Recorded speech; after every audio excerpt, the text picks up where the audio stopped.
अस्सलाम वालेकुम viewers, I hope all of you are fine. Welcome back to my channel Saini study instruments.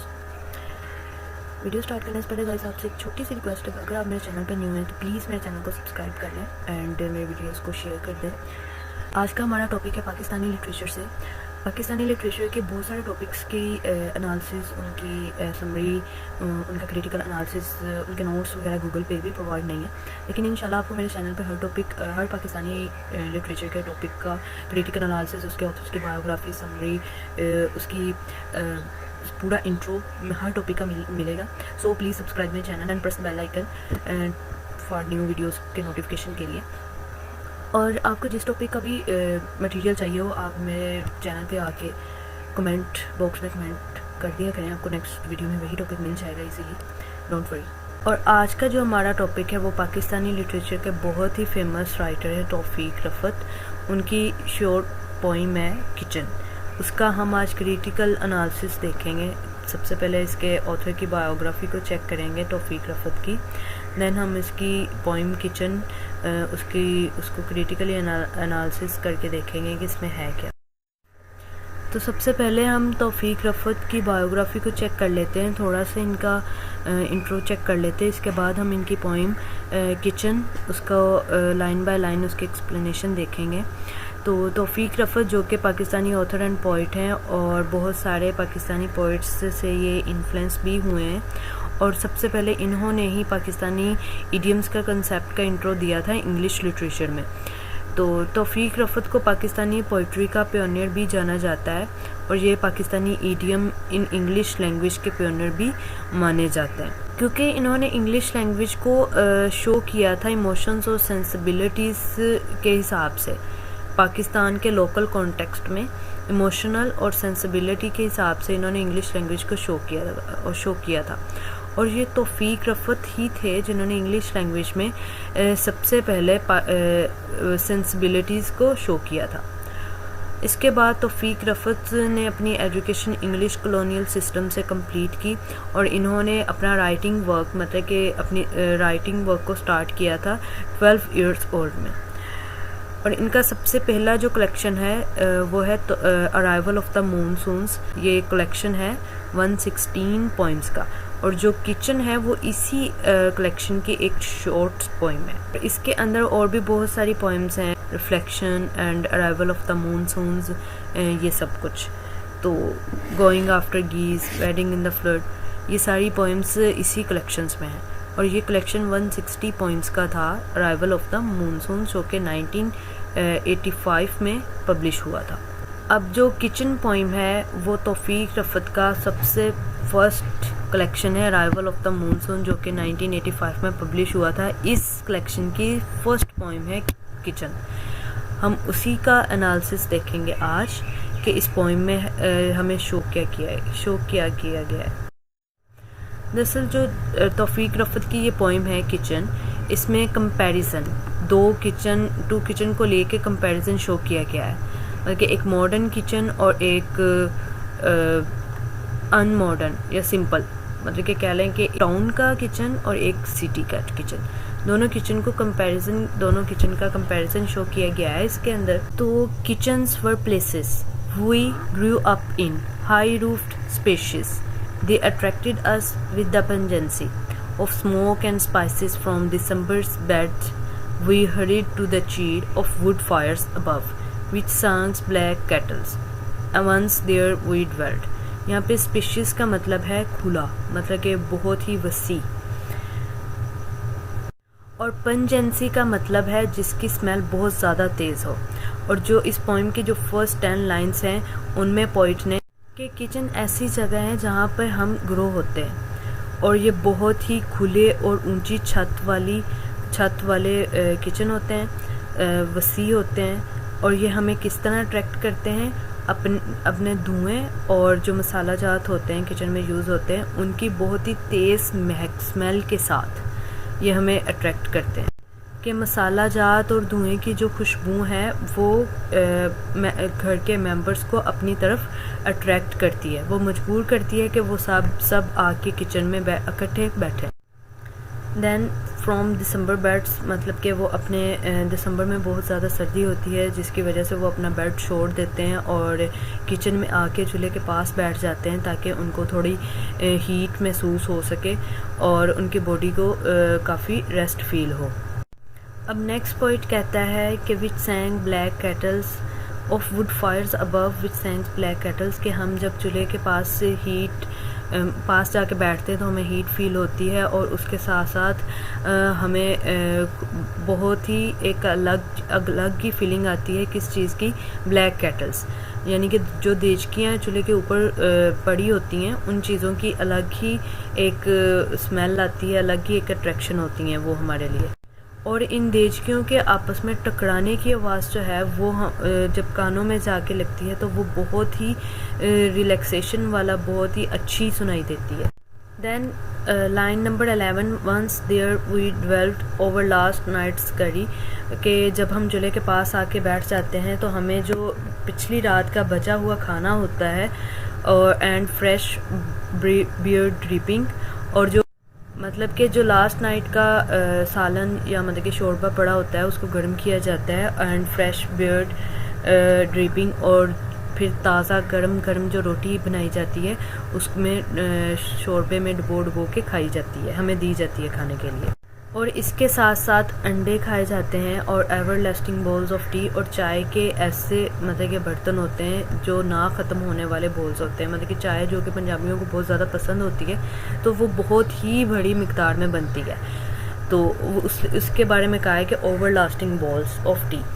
और इस poem की एक सबसे बड़ी बात कि वहाँ किचन में बैठ के discussion centred on primaries, birth, deaths, marriage, crops, मतलब कि वहाँ पे बैठ के बहुत सारे टॉपिक्स, डिफरेंट टॉपिक्स पे डिस्कशन स्टार्ट हो जाती है, लाइक बर्थ्स पे, डेथ्स पे, मैरिज पे और क्रॉप्स पे, मतलब कि वहाँ बैठ के बहुत सारे टॉपिक्स पे डिस्कशन होती है, बर्थ, डेथ, मैरिज, क्रॉप्स, और इन सब की सदारत कौन कर रहा होता है, mother presided contributing only, mother presided, माँ इन चीज़ों की सदारत करती है। माँ जो है वो इन सब की प्रिसाइडेड बनी हुई है और वो क्या करती हैं कि वो चम्मच जो होता है पंजाबी में जिसको डोंगा कहते हैं, उस चाय का वो भर के हर मेंबर को सर्व कर रही है, और वहाँ पर जो डिस्कशन चल रही है वो पैदाइश, मौत, शादियाँ और फसलों, इन सारे टॉपिक्स पे डिस्कशन भी साथ में कंटिन्यू है। नॉइस वाज फॉर्म, अब जो वो डिस्कशन कर रहे हैं, मतलब कि जो बातें वहाँ पे चल रही हैं उसकी बातों की जो नॉइस है, आवाज़ है, वो उसमें बहुत ज़्यादा गर्माहट है, मतलब कि वो कानों को बहुत, वजूद को बहुत सुकून देने वाली वॉइस है। अब इस पोइम किचन की जो स्टार्टिंग 22 लाइंस हैं जो अभी हमने डिस्कस की हैं, इसमें इन स्टार्टिंग 22 लाइंस में तौफीक रफ़त ने गांव के किचन्स की, यानी कि रूरल लाइफ को, विलेजर्स के किचन्स की लाइफ को शो किया गया है, मतलब कि विलेजर्स का किचन कैसा होता है, क्या रूटीन्स होती हैं, कि किस हिसाब से वो अपनी मतलब कि अपना पूरा लाइफस्टाइल किचन्स का किस हिसाब से चलाते हैं, किस हिसाब से कंटिन्यू उन्होंने रखा हुआ होता है।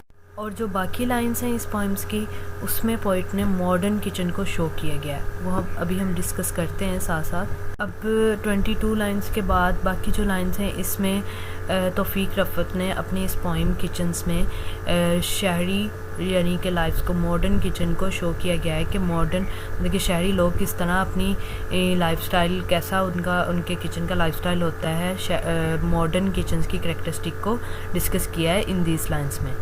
रफ़त ने इस किचन में ये शो किया गया है कि मॉडर्न जो लोग हैं वो किस तरह अपने लाइफस्टाइल को किस तरह किचन में शो करते हैं, और मॉडर्न लोगों का किचन किस तरह उनकी लाइफ पे, उनकी लाइफ्स पे किस तरह असरअंदाज होता है, ये शो किया गया है इन दीज लाइंस में।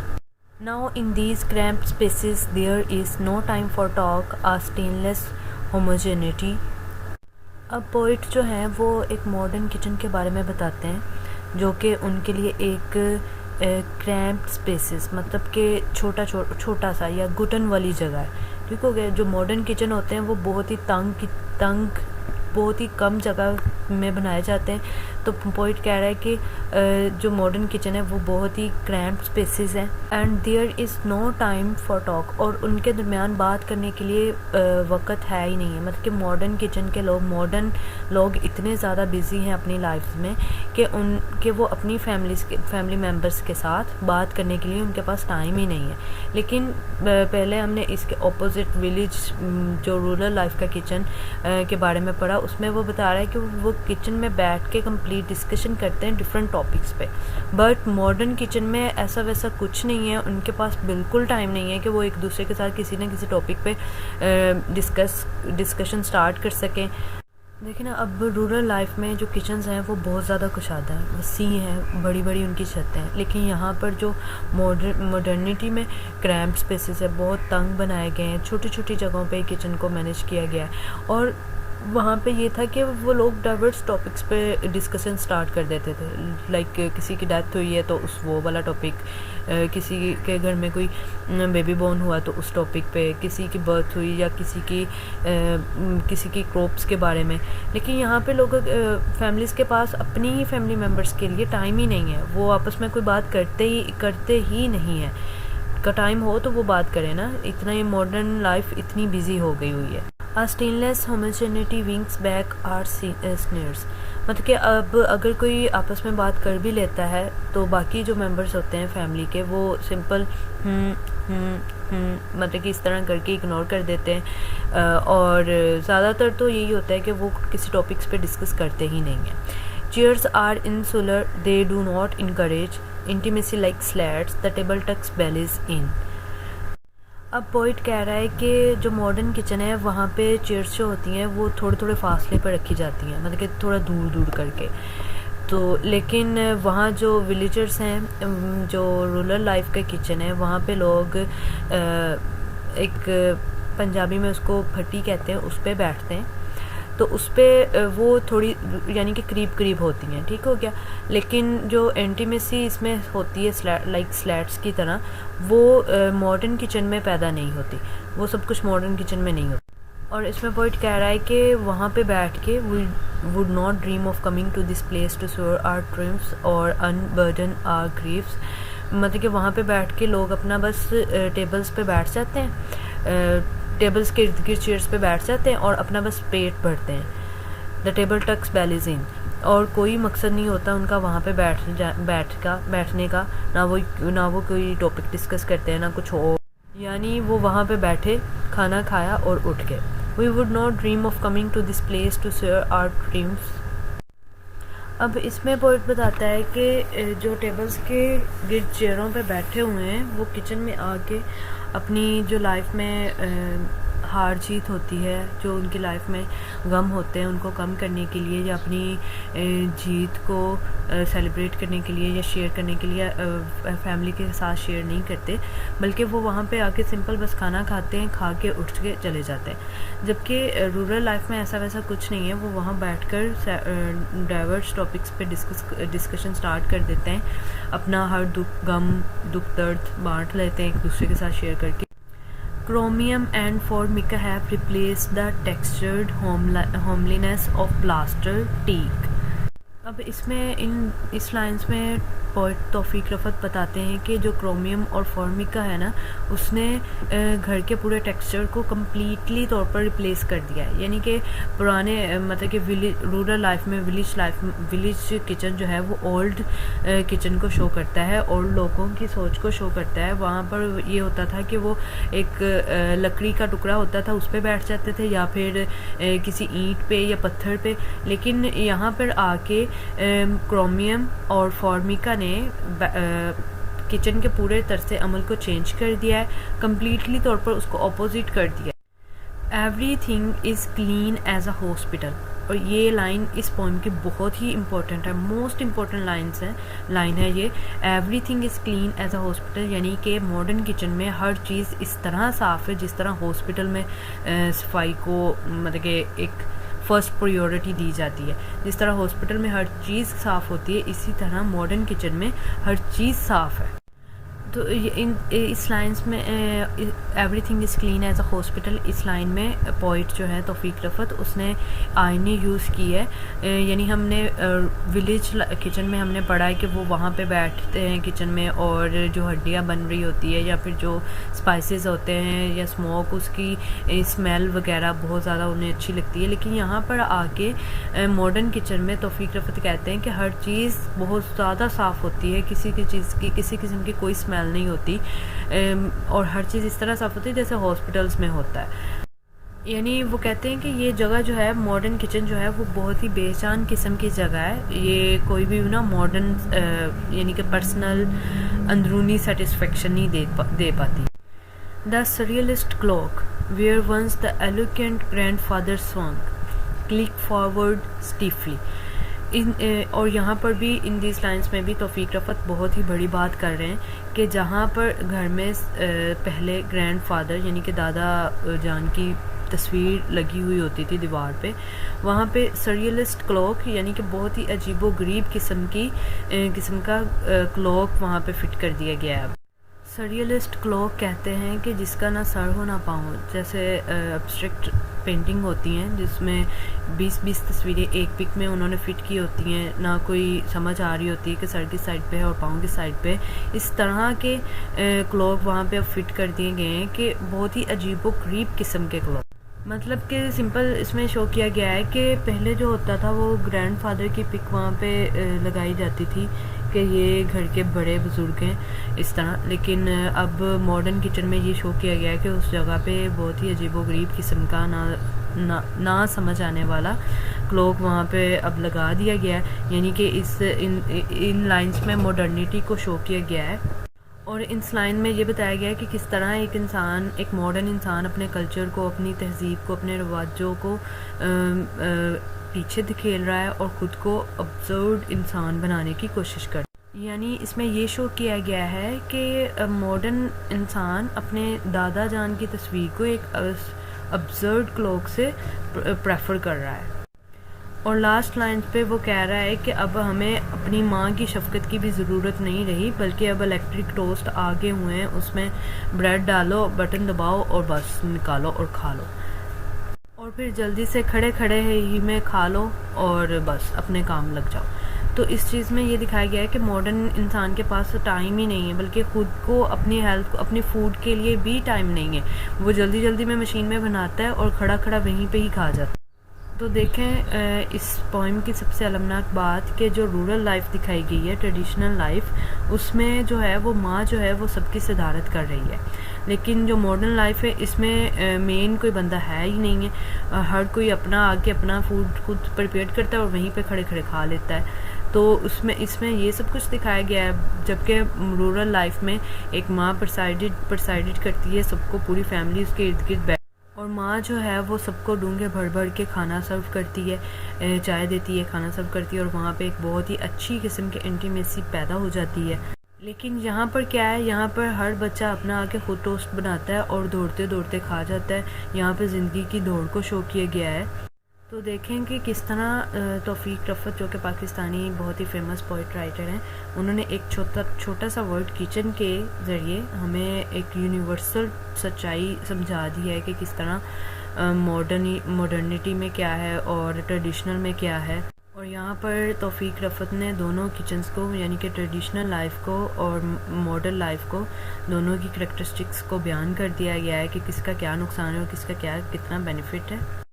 और इसमें तौफीक रफ़त ने ट्रेडिशनल लाइफ में जो कुछ शो किया है, मतलब कि करैक्टरिस्टिक्स बताई हैं, उनमें इंटीमेसी है, जज्बात हैं, एहसासात हैं, फीलिंग्स हैं एक दूसरे के लिए, और वो डिफरेंट टॉपिक्स पर बैठ के एक दूसरे के प्रॉब्लम्स को भी शेयर कर लेते हैं, उनकी खुशियाँ बांट लेते हैं, उनके गम को शेयर कर लेते हैं। लेकिन यहाँ पर मॉडर्न लाइफ में ऐसा वैसा कुछ भी नहीं है। मॉडर्निटी में बस लेमेंट हैं एंड रिप्लेसमेंट है। और इस पोइम्स के जो मेजर थीम्स हैं वो traditional life versus modern life है, और सेकंड ये कि विलेज लाइफ और सिटी लाइफ को शो किया गया है।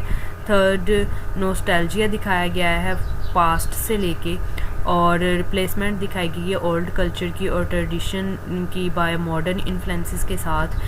एंड दैन मॉडर्न मैन जो है वो डिवॉइड है ऑफ लव का, devotion, joint family, loyalty, intimacy, kindness, honesty.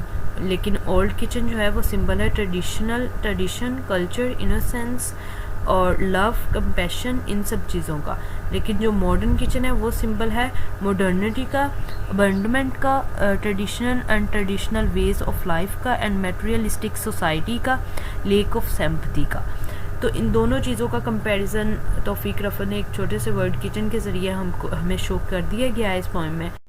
तो गाइज़ आज की वीडियो में हमने इसके डिस्कस किया है किचन पोएम बाय तौफीक रफ़त, उसकी क्रिटिकल एनालिसिस, मतलब कि लाइन बाय लाइन उसको एक्सप्लेन किया गया है। लेकिन नेक्स्ट वीडियो में हम इसके क्रिटिकल एनालिसिस करेंगे कि पोएम में किस तरह हम पोएम को क्रिटिकली एनालाइज कर सकते हैं अपनी वर्डिंग में। एंड इसके बाद अगर आपको किसी और टॉपिक, पाकिस्तानी लिटरेचर की किसी और टॉपिक की ज़रूरत हो तो आप इसी वीडियो के कमेंट बॉक्स में मुझसे कह सकते हैं, आपको नेक्स्ट वीडियो में वही टॉपिक मिलेगा। Thanks for watching this video. अल्लाह हाफिज़, खुश रहें, आबाद रहें।